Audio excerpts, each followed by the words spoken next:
3 نقاط. صحيح، اعتقد المباراة كانت قوية من الطرفين. نادي العين نادي كبير، العام الماضي واصل الى نهائي البطولة، عنده محترفين على مستوى عالي. اعتقد المباراة كانت جميلة من الطرفين، كانت فيها هجمات كثيرة من الطرفين خصوصا اخر الوقت، ولكن اعتقد المجهود البدني اثر كثير على الفريقين في اخر الوقت.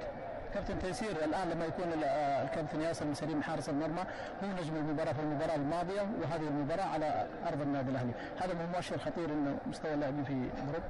لا طبعا، زي ما قلت لك يمتلك العين مهاجمين على مستوى عالي محترفين، واكيد يعني فريق كبير لازم يهاجم.